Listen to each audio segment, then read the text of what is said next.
Welcome.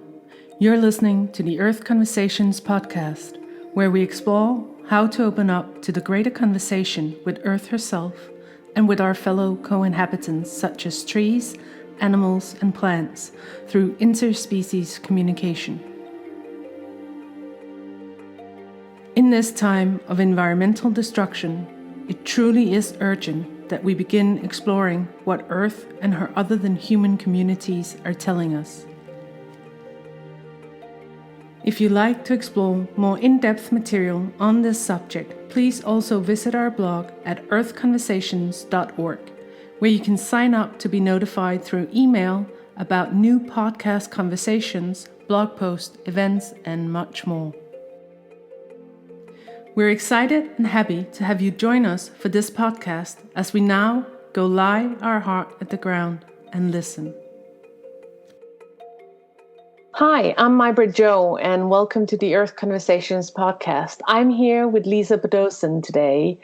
Welcome, Lisa. It's great to have you with us. Oh, thank you so much. I'm so happy to be here. Lisa, I'm going to begin by reading your bio. Lisa started her professional career with horses when she moved to Byron Bay in 2007 and became an accredited Level 1 general coach with Equestrian Australia. She was fascinated with connecting with horses using less and less gear. Her passion led her to work with many top trainers such as John Chatterton, Klaus Ferdinand Hempfling, and Mark Langley. What began as an inquiry, learning from experts who connect with horses in a compassionate way, evolved into a journey of personal growth and transformation, and eventually into a book. These extraordinary people paved the way to an alternative path that is as much about connecting with horses as it is about becoming the best version of yourself in the process.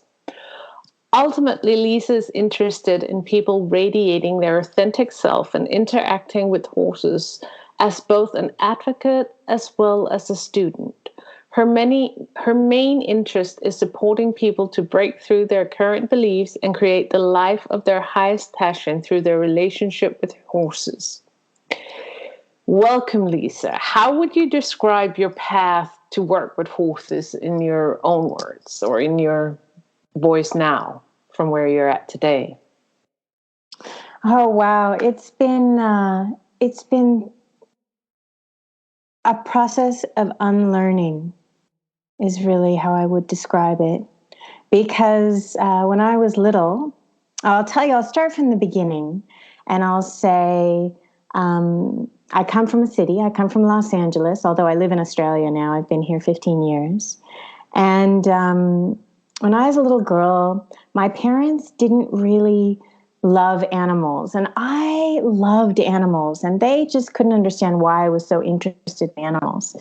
And one night they had a dinner party, and they had a couple who came from British Columbia, Canada, and their names were Ron and Joyce.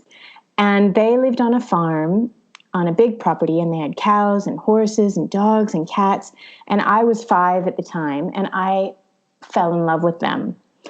And what happened was quite amazing, because for some reason they said, well, look, we don't have any kids. Lisa loves animals. She's welcome to come visit us in Canada, and we'd love to have her. And so my parents literally put me on a plane by myself, told the flight attendant to look after me. And I arrived in Canada, and they looked after me. And what happened was I didn't really want to come home. I was so happy there. And that's where I met my first horse. And since there weren't other kids to play with, this one particular horse would follow me everywhere I went when I was walking around on the land. Oh. And they started to notice this, and they said, well, Lisa, it looks like you have a little buddy. And so we're going to rename this horse Little Buddy. And she's yours because obviously she feels comfortable with you and connected with you. And and I was beside myself. So when I came home from Canada, eventually, my mom said I had a Canadian accent at that point, and and I think I missed the first day of first grade because it was just so beautiful being there, and they were such nice people, and I begged my parents to take horse riding lessons because that's how I thought. It was my way of how can I connect with these amazing horses? I met this horse. Her name was Little Buddy, and she changed my life. And I just felt so much a sense of, I will say the word oneness, because that's really what it is for me. It's a sense of being seen and seeing her as well, and feeling safe, and feeling respected, and feeling honored, and feeling supported. And that was my very first experience with horses, and that actually affected my entire life. But then when I went into the riding lessons, then all of a sudden everything changed. And it was I was little, I was 5, and it was kind of more about controlling the horse and showing them who's boss. And it was done in a pretty decent way by these people in Malibu who were actually quite lovely. But it had that resonance. And so as I progressed, it held that, using a bit in the horse's mouth, and using a whip if the horse doesn't do what you want it to do. And, it was almost like an act of control and manipulation and domination. And that was commended by the instructors. And you can understand why, because if they had these little 5 and 6-year-olds with horses, they wanted to make sure that they were okay and they were safe. And so it was good for them to see that the horses were under control. And I totally understand that. But from the beginning, it was that way. It lost sight of that original feeling of why I wanted to connect with horses. So I could go on, but that was sort of the essence of it. But somehow along this journey, you have come back to creating a connection with horses from a very different place of what you experienced when you learned how to ride, and which is how most people learn to be with horses today. But you have this philosophy of being one with horses, and having that as a way of connecting and communicating with horses by creating a mutually trusting and supportive relationship. How do you do that? Or how did you come back to that? So that was really interesting because, like I said, I started this journey at 5, and then I became a teenager, and I wasn't interested in horses for a while. I was more interested in, parties and whatever teenagers are interested in. And then when I finally moved to Australia, the stars aligned, and I was able to really immerse myself in horses again. I ended up moving here because I got married, and my ex-husband's family was very much into horses. And I thought, oh my God, they're the perfect family. I couldn't have picked anything more beautiful. And it turned out to be not what I had foreseen. I'll put it that way. That's another story. So, but it got me back into horses. And then I thought, wow, I had come from working in the film industry. And because I'd come from Los Angeles, and when I moved to Australia, their industry was very small. And I was making a tiny, tiny fraction of money compared to what I was making in LA. So I thought, well, geez, if I'm not going to make any money in Australia, I might as well follow my passion and do what I really love. And that's got something to do with horses. And I don't really know what, but maybe what I'll do is I will become an instructor, a coach. And then I can be with horses all the time and help people learn to ride and help people with their connection, and I'll get better in the process. And so I immersed myself in it. And as I went through this program of becoming a coach, I realized that there were so many rules and legalities. And part of it was the use of the bit and certain forms of gear to control horses. I mean, it could be anything. It could be, a bridle. It could be a whip. It could be spurs. It could be any kind of lead, chains. I mean, you see all sorts of things and you just go, whoa. Obviously, this is not the answer. The answer is to have a nice relationship like I did with little Buddy. I remembered not needing a lead or anything. I was just a kid walking around and I had an amazing connection with the horse. So what is all this about? And it became very evident to me that there was another way. And this was the cool part. Just at that moment, I had said to my husband at the time, now ex-husband, I said, look, I'm gonna focus on horses. It's just, this is my passion. This is really what I want to do. And he said, that's a freaking hobby. Get a job. So I left the husband. And I mean, granted, there were lots of other things that were problematic, but it was just not in alignment with my heart at that time.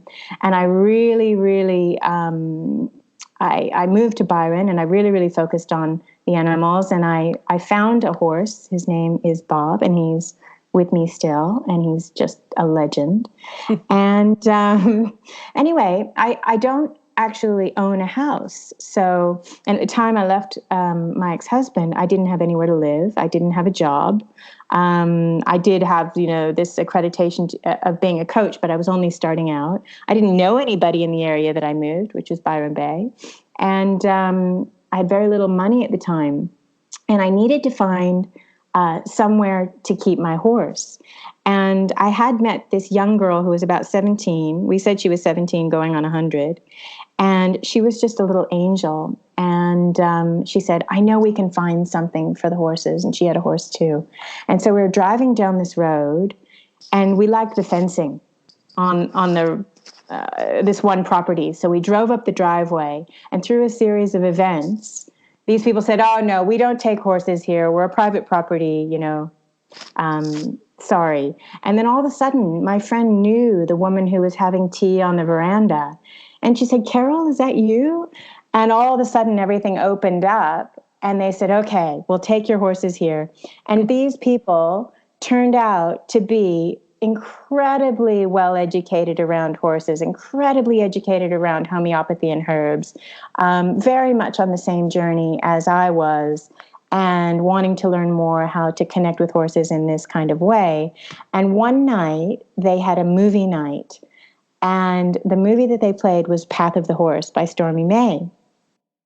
And after I watched that movie, I was totally inspired. And I realized, well, if Nevzorov can ride in full collection, like these stallions, it just with no saddle, no bridle, then the least we can do is take the bit out of the mouth. And so when I was completing my Equestrian Australia assessments, I would just ask the coaches if they could turn a blind eye because I refused to use a bit. And I called the Nevzorov senior representative. His name is Michael Bevilacqua. And I said, what bridle should I use? I need a bitless bridle. And he said, try a Dr. Cook's. And I looked up Dr. Cook and his book, Metal in the Mouth. And I thought, this guy knows a bit about, the options. What's the alternative? And it really opened things up for me. And my horse was a lot happier. Bob, thanks. Well, I don't ride him actually at all anymore, but I think he's very, very grateful that I stopped using a device that was actually causing him to be uncomfortable. And I know that, that's not necessarily always the case, but in my opinion, it's just not necessary to use. So it was really Path of the Horse that inspired me to start investigating more. That's an incredible journey. There's a lot of things that needed to align in order to open up doors and things, making things happening on this journey. It seems quite uh, sparkly when you talk about it. I realized there was a lot of hardship in there as well. And I think what drew me to your work is exactly this: not asking the horses to do tricks, but asking them to connect to you first. Because our normal way of asking horses to connect with us, or any other being that is not human, and even maybe humans, who knows, is to do tricks. We want them to do a certain kind of walk or jump, or be in a certain way. And I think that we do it because that seems like connection to us. We get a relationship out of it with the horse, or with this being that we admire so much. So how did you find the journey of going away from that and back into this offering connection, with not so many tools?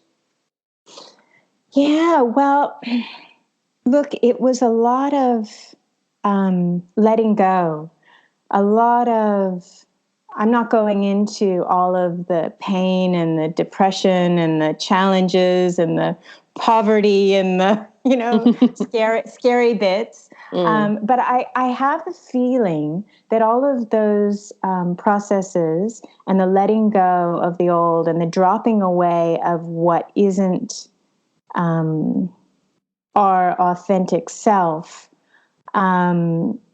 letting the masks down, that is the essence of the connection with the horse. And if you want to know the practical aspects of it, if you simply just make your presence out near the horses, let them come to you. So you basically just want to stand in a neutral kind of comfortable standing position, but upright, or you can sit if you want, and being relaxed and focusing on your breathing and being quiet.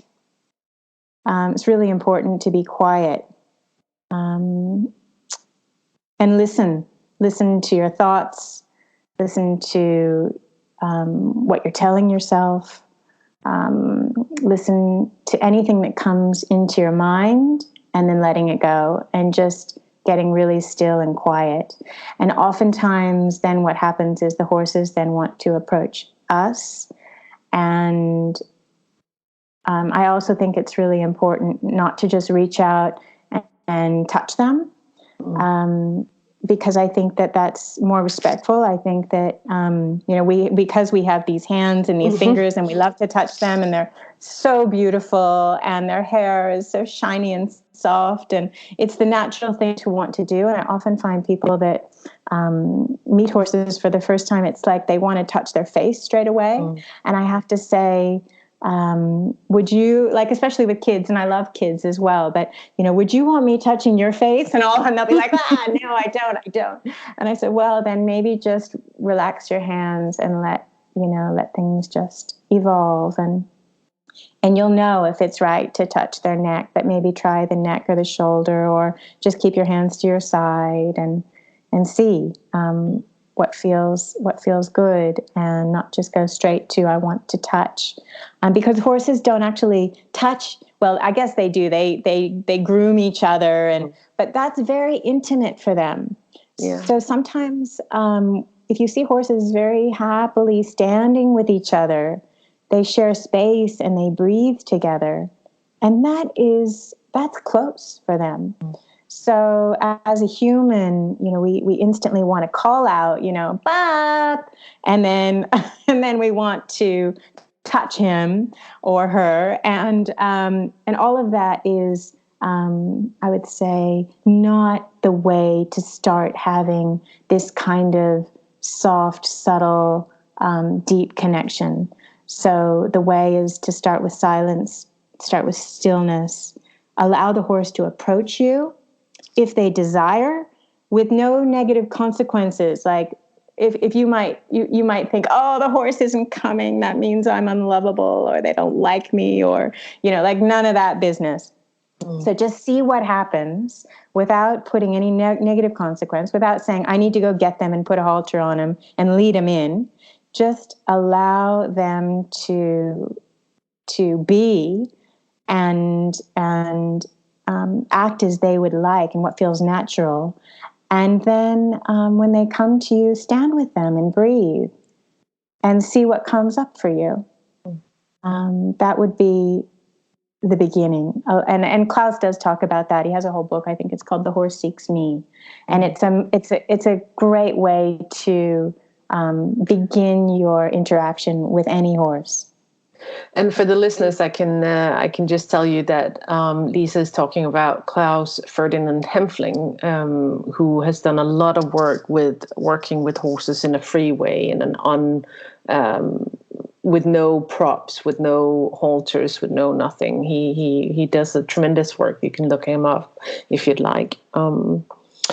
And I think, Lisa, we're brought up in this society where we're taught that in order to be connected, we need to touch. We need to, in order to be intimate, we need to touch. And we forget that when we, or we haven't been taught really, that when we connect with other beings like horses or rabbits or trees or anything, that they don't have the same culture of touching.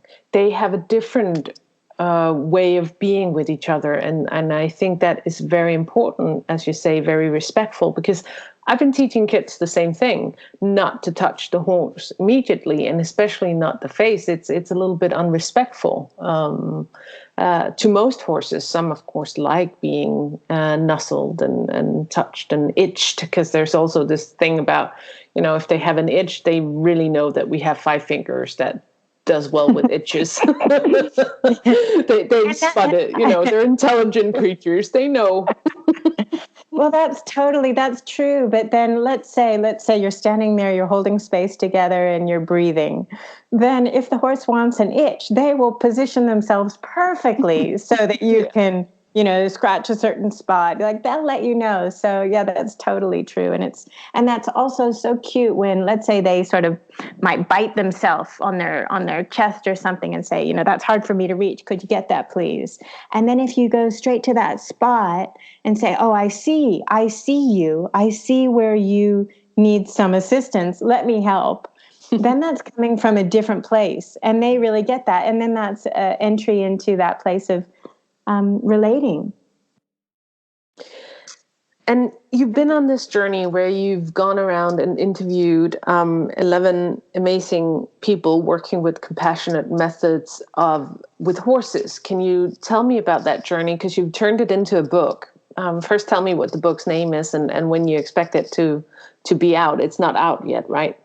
No, it's still forming. Yeah. And it's been such an incredible journey in itself. I'll tell you, to start with, it was out of a very, very, very, very difficult period in my life. I have to say that some of the most difficult periods in my life have been the catalyst or the place where I've been able to create, again, something completely different that's inspiring beyond what I had ever expected. So what happened was I had really wanted, I think I can share this, I'm just going to be really open about this. I had really wanted to have children. And for whatever reason, I'd had several pregnancies and had several miscarriages, and I was really, really sad. And the last one, I finally got pregnant. It was fantastic again. And I thought, okay, there's a heartbeat. It's happening. I'm really, really looking forward to it. I had a partner. He really wanted this child as well. We were super excited. And then we found out that the child, the baby, wasn't healthy. And And they did some scans and they said, oh, the brain isn't quite right. The heart isn't quite right. It might have this condition. We don't even think it's going to live to term. And we're really sorry. And I went and had several checks from different doctors, and they all said the same thing. And I decided that it wasn't the right thing to do. And so we terminated that pregnancy, and I was very, very, very depressed. Like, I've never been so heartbroken in my life.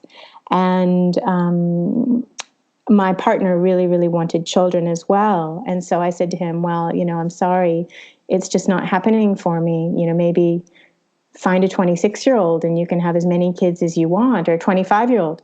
And then sure enough, he was like, okay, maybe I'll do that.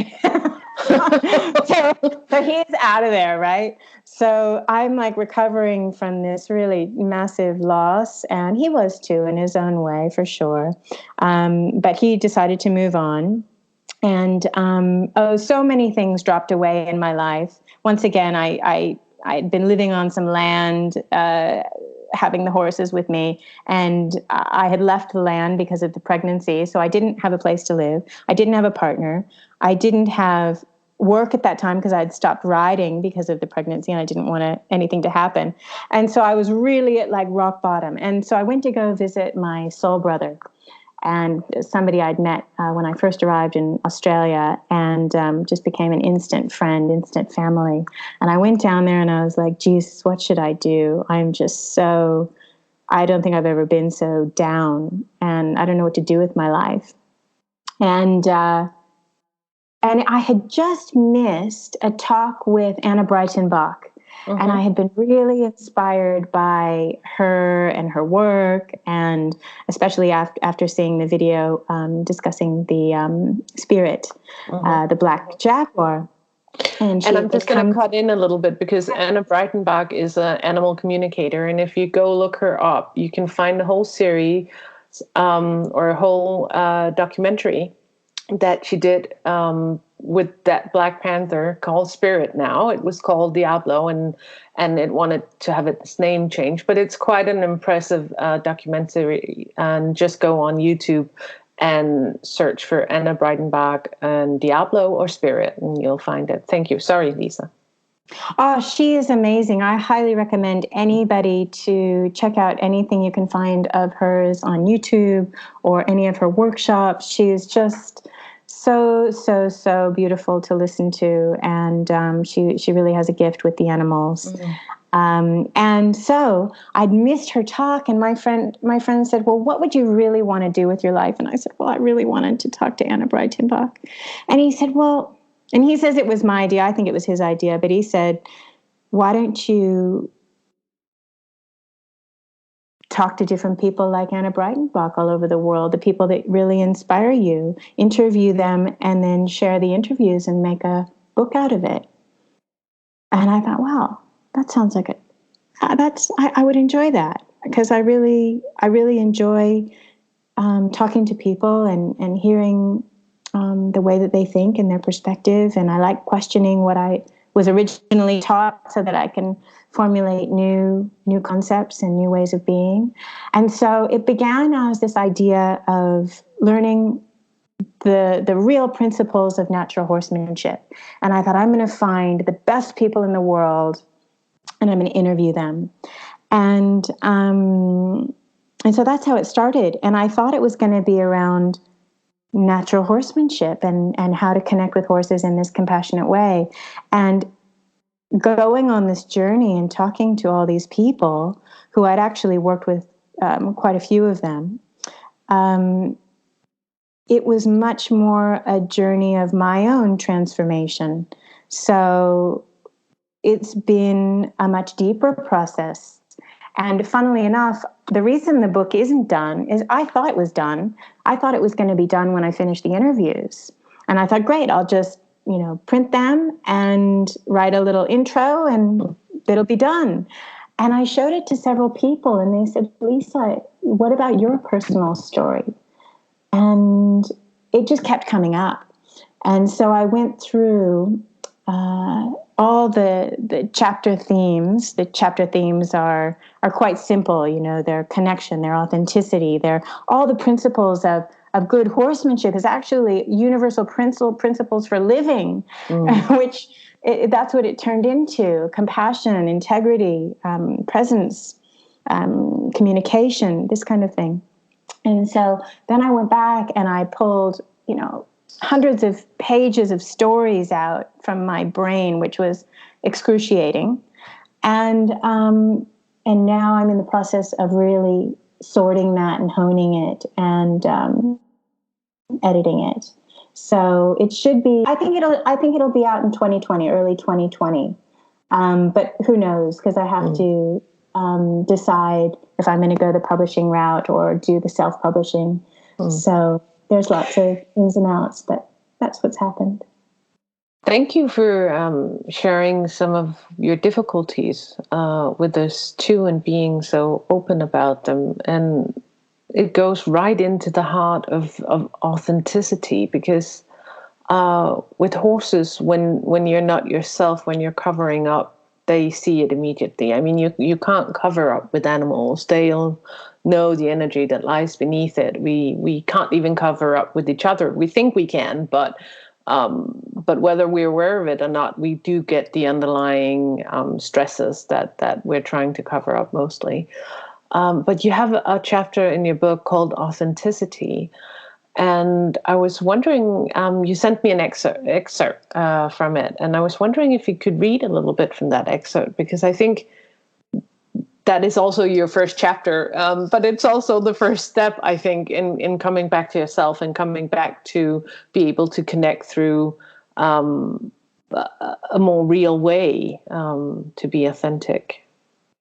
Absolutely. I can read that. And yeah, also, I just want to say that I think the horses have really helped me to be authentic and to be present as well. And I think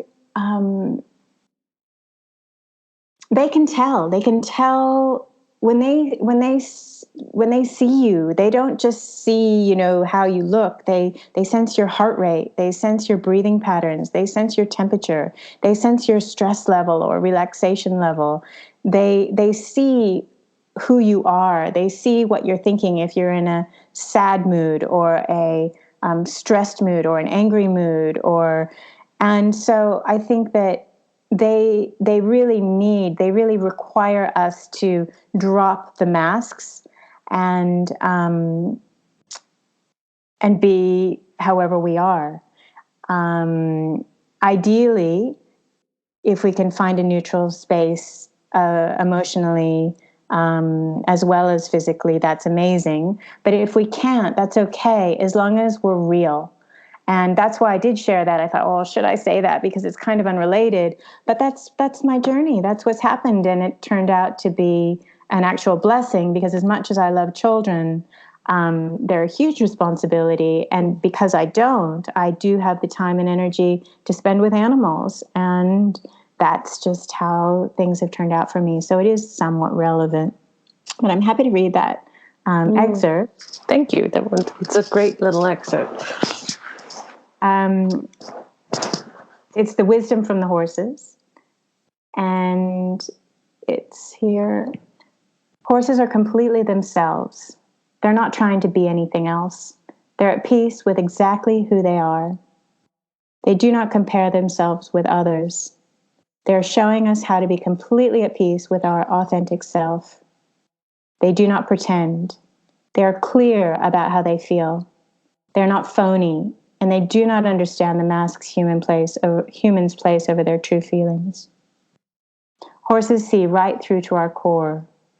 The masks are essentially invisible to them, and our faults and insecurities are laid bare. They're asking for us to rise up to our potential and to be fully self-expressed without apology, as they are. Prior to going to Denmark to work with Klaus Ferdinand Hempfling, I had the notion that I was going to learn some form of horse training method. However, this couldn't have been further from the truth. Throughout the month, I barely touched a horse. And yet somehow, by watching Klaus and digesting his philosophies, my ability to work with horses dramatically improved. When I returned home, I was able to connect with horses in new ways, and even lunge Kona, a fiery mare, at liberty in an open paddock. This is when I realized being a good horse person was about being authentically me. Yes, I needed to improve my awareness and clarity. Yes, I needed to increase my sensitivity. Yes, I needed to take action in full support of the horse's destiny. Yes, I needed to be focused and decisive. But the essence of his message was to be present in the moment, to let go of my masks, to find my neutral state, of being, and to listen for whispers of inspiration. Wow. And that's that little section. Thank you. That is very heartfelt, first of all, and very peaceful. Actually, it felt very peaceful. You should, once your book comes out, you should do a read version of it, and an audio version of it. You have a great voice. Oh, I feel like I flubbed it up a bit, but yeah, I think that's a good idea because I really enjoy that. I listen to so much because if I'm driving to work or, in the car, because I live out in the country, so it's a fair distance, and I can just go through books. It's fantastic listening to books. So but yeah, you have a really good voice for it and a very good connotation on your sentences. So yeah. Please do that. I would listen to it. Yay. I will. But that leads me into, tell me more about Kona, because you have a little on your blog. I can tell you can find more about Lisa's work on onewithhorses.com, where Lisa also have a blog, and you have a little writing about Kona. Could you tell us about that experience? Oh, this is a good one. I will have to say that nothing that I try to do ever turns out how I think it's going to turn out. And I strangely know that feeling. Yeah, right? Like I think it's going to be such a success in a certain way, and it's a total disaster. But then in like the wreckage, there's some essence of something that forms into the new. And I mean, I wouldn't call it like a phoenix, but it's true. So with Kona, I had Bob, who I've told you about, the legend of Bob, and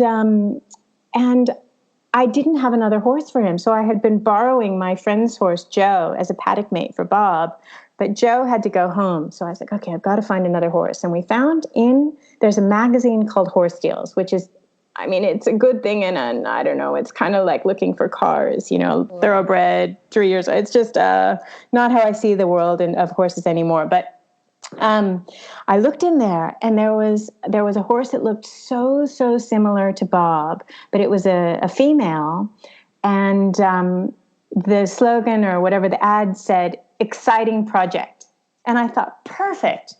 So she was really close by, and I went to see her, and the woman couldn't ride her, could barely touch her. She had been started in the racing industry, and it didn't work out. And she was like super pedigree, but nobody could handle her. And I was like, is she healthy? Does she have, can she move her body? And they said, yeah, oh yeah, definitely. It was a total mental thing. So I thought, okay, I can work with this. Because sometimes with some horses you can't, they might have a physical problem. And at that time I wasn't ready to take that on. I really wanted her to be physically healthy. And so we picked her up, and I brought her home, and you couldn't touch her. You couldn't do anything, really. And you'd go near her, and her ears would go back, and her little nostrils would go up, and it would be like, rah! And everyone was petrified of her. And so what I did is I had this little round yard, and I didn't put anything on her. I didn't have a halter on her. I didn't have a lead rope. I just spent time with her. And taught her a few things. I taught her some signals. I taught her the clicking signal, which is John Chatterton, just to teach her how to go forward. And I taught her how to back up with just a little signal. So I didn't have to touch her. And she started getting this, and she kind of liked this. And I worked with her for months. And finally, I took her up to Brisbane. And at the time, I was still doing the coaching thing. And I said, "What do you think of this horse?" She says, "Get rid of her. You're going to get hurt. She's dangerous." And I was like, "Oh." But what happened was I didn't get rid of her. She's still outside and she is thriving. And I just went further and further into this. How can I see you? How can I respect you? Who are you? What would you like? And what she was telling me was that she liked the connection, but she didn't necessarily want to be ridden.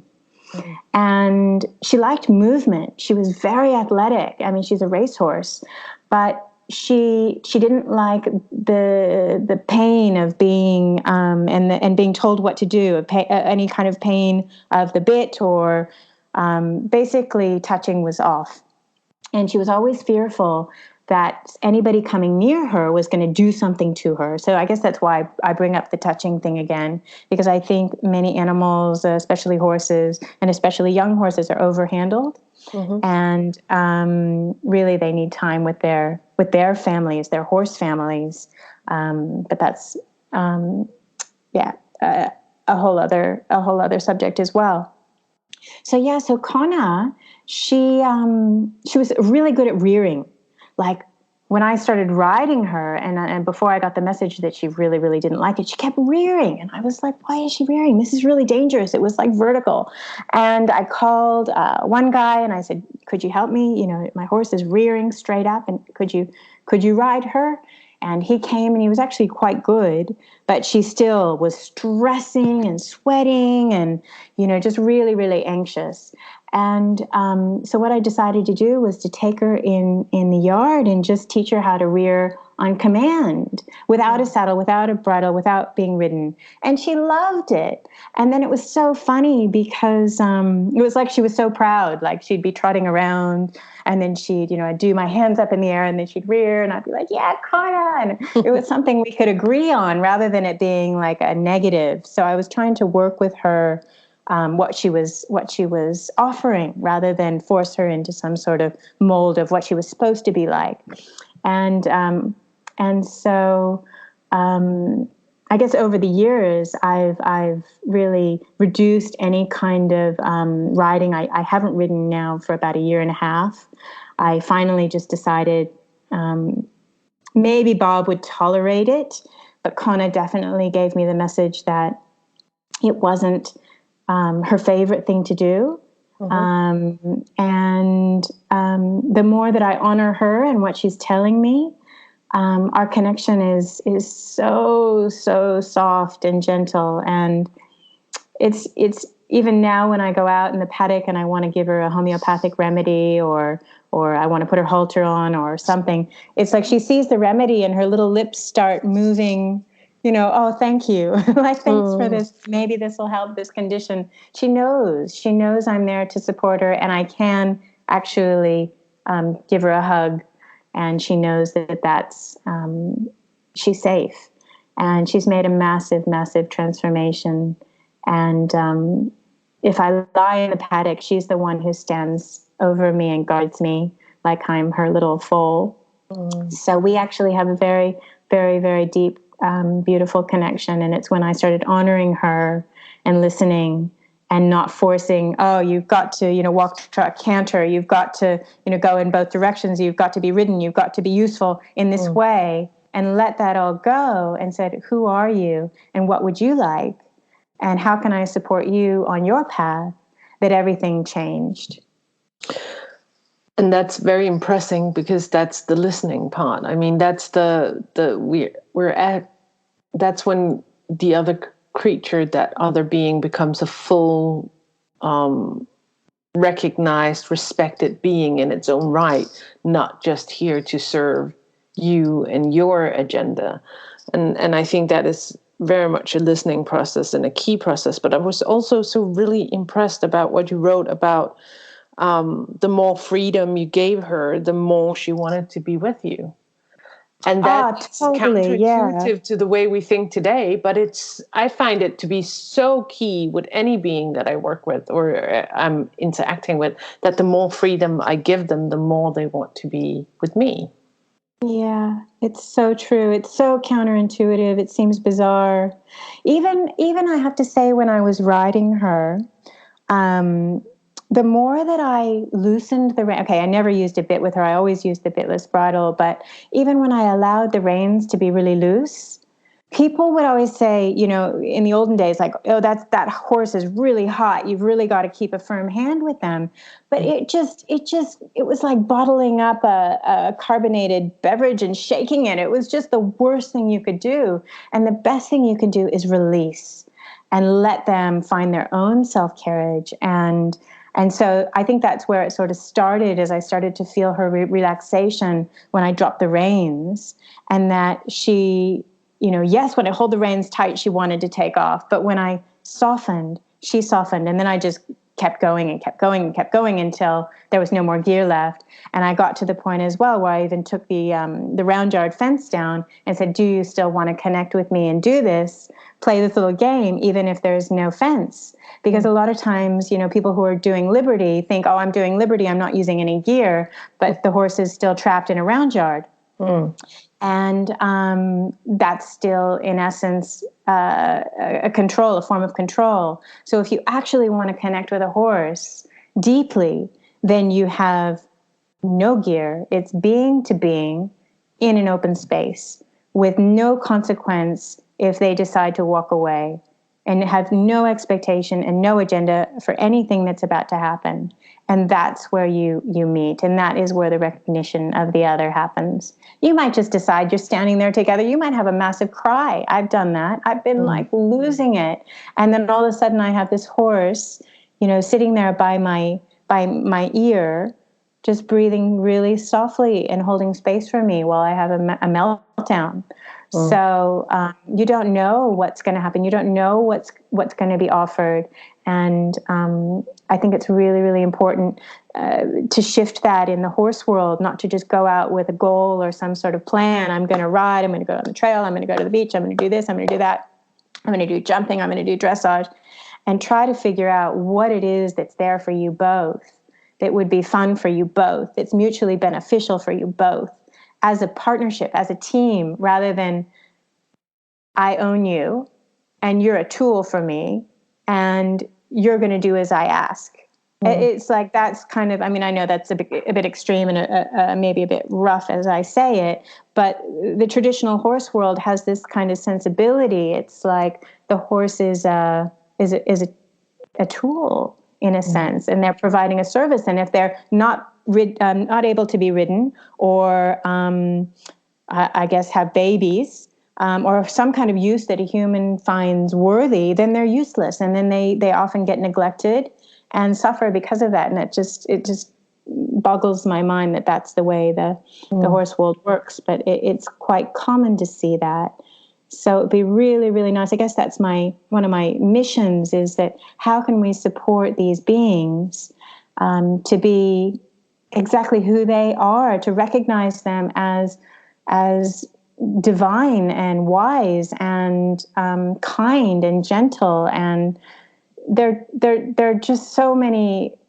Horses embody so many amazing qualities, and in the process, you get to learn so much about yourself. When am I impatient? When am I volatile? When am I a pain in the butt? And when am I stubborn? And when am I not listening? And horses are going to show us that. When am I not being humble? And, as soon as you think, yeah, I could do that, the horse is like, oh, yeah.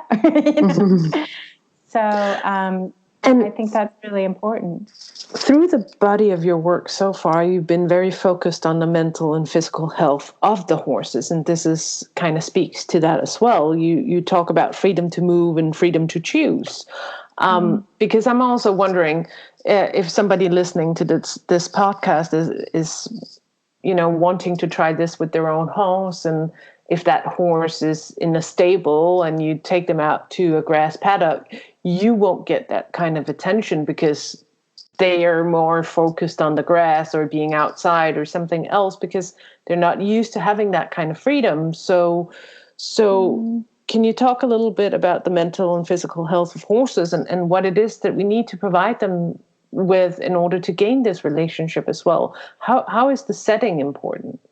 Oh, it's so important.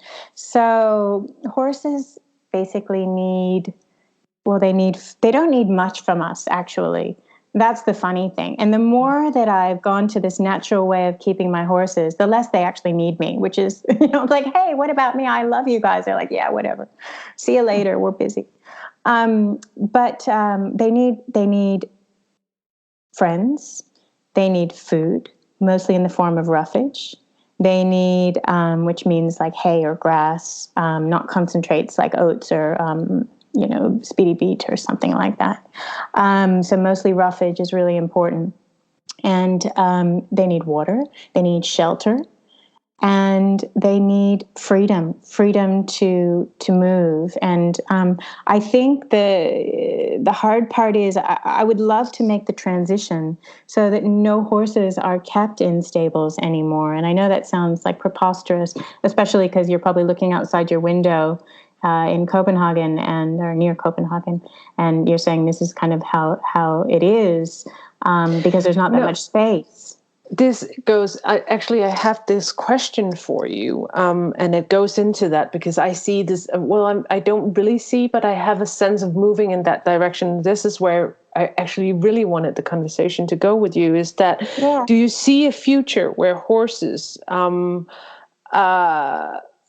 or where humanity will not keep not just horses, but animals in cages?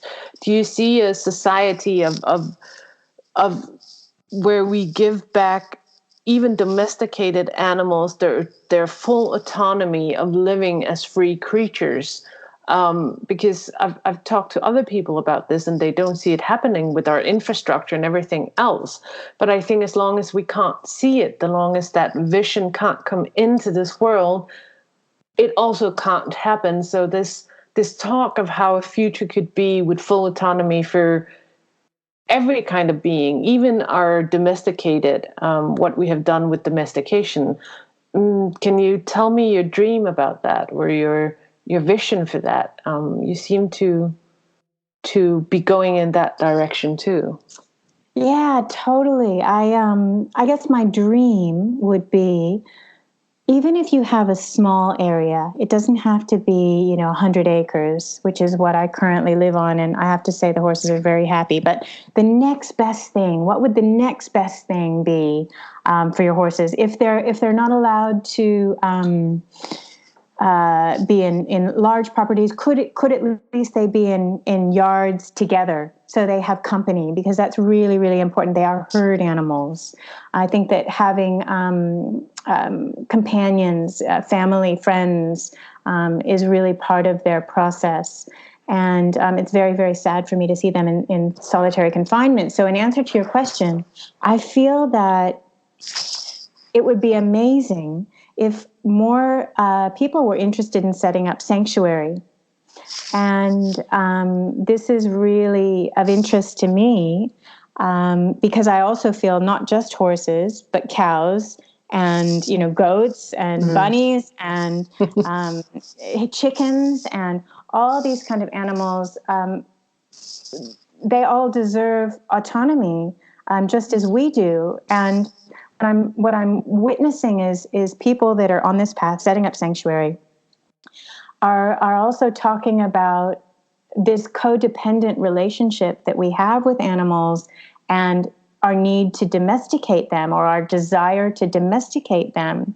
But in actuality, once we, as Ren Hurst would say, undomesticate the animals so that they're not only viewed as what they can do for us, but they are viewed as individuals, equal to us and needing the same kind of support and unconditional love and recognition that we need as humans. Once we let go of that need to domesticate, we also find freedom for ourselves, because we're also domesticated animals. In a sense, with the program that we were taught, at least I was taught as a child. And I find as I let go of that, I also have more freedom to live in an autonomous and sovereign way. And yes, so I feel sanctuary, creating sanctuary for animals, all kinds of animals, including ourselves, is really important. And even if you could just create your home as a sanctuary, even if you have a small space, let's say it's only an acre, I still think there's a way to set it up so that the animals have enough space to move around, and they're with each other, they have shelter, they have their general survival needs met. And that's really important. And then that takes the pressure off the humans. It's so much less labor. You don't have to muck out the stalls all the time. You don't have, all this, I need to feed you because you only get fed from a bucket. It's like if they've got a little bit more grass, or even if you brought in a round bale of hay so that they can self-care, because there's also a condition called learned helplessness, which is so inbred in the animals that makes it impossible for them to care for themselves. So you need to give them their power back so that they can care for themselves in a natural way. And then that takes the pressure off you, gives you your freedom and them their freedom, and create a safe space where they're looked after, they're honored, even if it's small. And they have each other, they have friends, even if all you could provide your horse is a goat or, a cow, or it would be ideal if it was a horse, but another being, so that they're not in solitary confinement and taken out for 1 hour and ridden and then thrown back in solitary confinement. It's a recipe for trauma and trauma for the horse. And then possibly I see horses that are so bottled up and anxious or stressed out or just completely traumatized that they either explode and cause injury to humans, or go completely numb and they're just like a shell of a horse because they've been so beaten down. So that's not what I would say is healthy, obviously. But I find sanctuary and giving them that kind of living situation is the way forward. I find that very fascinating that you also refer to us human as being domesticated, because we really, really are. We have domesticated ourselves as a species. And also when we talk about wildness and wilderness, there's a fear in there where I like to not consider it wild or even that part of myself wild, but free. Because if I turn around and say it's the free part of me or it's the freedom out there, it doesn't become as scary. So somehow we have domesticated ourselves into a corner where we're so scared of everything being free because we can't control it and we can't control ourselves in it. And I think moving beyond that is really important in this process of undomesticating ourselves, as well as the animals that we keep. Absolutely. I'll go back to the discussion we were talking about before with authenticity and how important it is to be authentic with ourselves, really, but with everyone. I find that's why I just say it like it is, or at least I try to. I mean, of course, I'm just human, but it is a practice. But the challenge, I think, is that when we are authentic, there is something to be lost. I would say this: when you take this path, the path that's less traveled, that's not conventional, that you might not get the support of your family or your partner or those people that you love, and they might think you're crazy. If you people at the stable, if you say, "I'm not going to use a bit, I'm actually only going to stand and breathe with my horse," they'll laugh at you. they'll just be like, oh my God, that lady's crazy. Oh, did you see, she stands and breathes with her horse. Well, so you don't always get the support. And I think that's something that we struggle with as humans, because it's so amazing to be fully self-expressed as you are and be totally authentic on one side. And then on the other side, that's freedom, right? And then on the other side, we crave security. And we need support, and we need people around us, and we need to feel loved, and we need to feel safe. And oftentimes those two sides, the authenticity and the need for safety and security, they clash. So we feel that if we are authentic, then we may not be accepted. Right? And the same thing goes with the horses. So if they're fully self-expressed, and that's a big thing with Neveserov-Hottakol principles, is that they're allowed pure self-expression as well. And he doesn't force them into a program, let's say, and he allows the horse to move and to buck and to fart and to run and to, and then works with that. And that's why I said I found it interesting to teach Kana how to rear, because that was something she was offering that many people would say was a negative. So I think that's really interesting about, our need for, it's this dance between our need for freedom and our need for security and safety. And they're both very important. And so we just have to navigate the best we can. How can we be authentic and feel safe? And sometimes we're not. Sometimes those people drop away, or sometimes we're rejected, or sometimes we're isolated. And I've definitely been through that. I live on the other side of the planet from my birth family. And, that is just the way things have gone. Not because I don't love them, but just I've made these certain choices. And so, yeah, sometimes we have separation, isolation, sadness, from what is. But I guess with all healing is both a death and a rebirth at the same time. So there's part of you that might die away, and then there's part of you that will come back in a new form that feels more alive to you, that feels more resonant with you. So, yeah. That is so beautiful. And Lisa, that's also a good note to end on. We're coming up on an hour. I could have kept on talking to you. There's so much learning that can happen through you, and wisdom that comes through when you speak. It's been really great. I just want to say that you've mentioned Nevzorov a couple of times. That's Alexander Nevzorov, who's a Russian horseman who doesn't ride horses, and he's done a lot of studies on the trauma, both physical and emotional, in horses. So if you want to check that out, that's a really good body of work as well. I think his school is called Neveserov-Hottakol. I think it's Nevzorov. Nevzorov, sorry. Nezorov. Nevzorov, Alexander Nevzorov, and it is Hottakol. Yeah, he's done tremendous work in improving how much pain and trauma horses go through in the normal way of being with them, of riding them and training them. So, yeah, he's very, very interesting. Oh, thank you so much. It's been such a pleasure chatting. But Lisa, tell us where we can find more about your work as well. Can you tell us your website and also your Instagram? Your Instagram is really, really lovely. I enjoy following you there so much. Thanks so much. I'm so glad that we connected. And it's been so nice talking.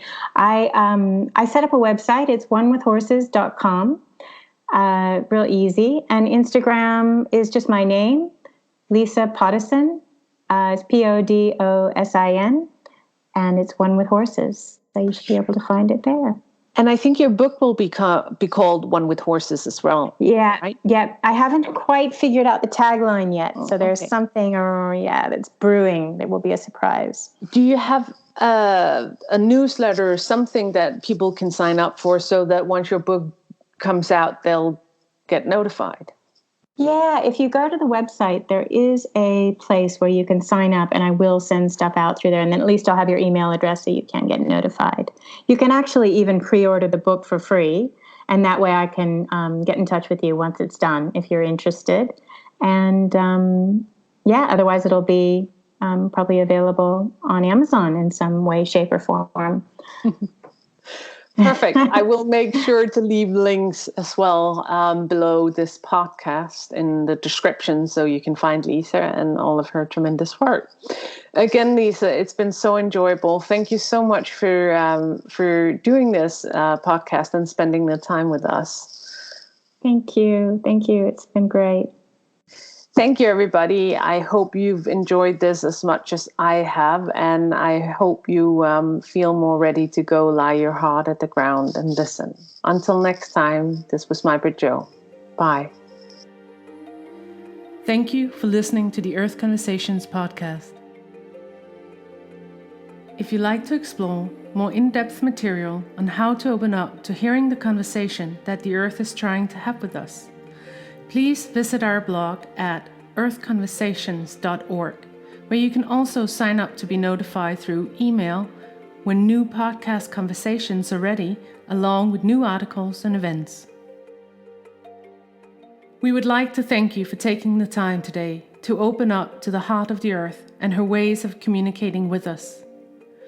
It is our sincere wish that you will tune into this greater conversation that she so desperately seeks us to have with her at this moment in time. To find the track to the wonderful music that underscores this podcast, simply follow the link below to iTunes or Spotify. Please take good care of yourself and the Earth, and until next time, go lie your heart at the ground and listen. É terra, é mar, é vida infinita, é amor incondicional,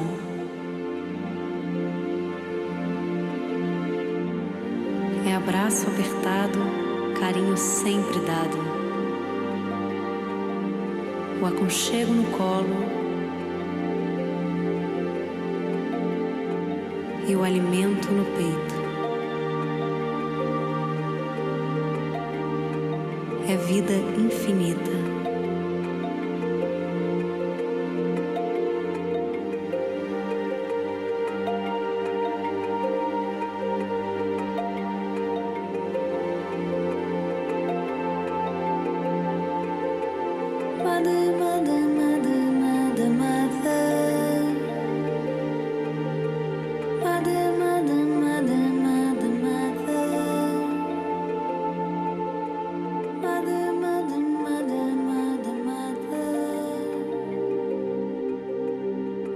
Mother,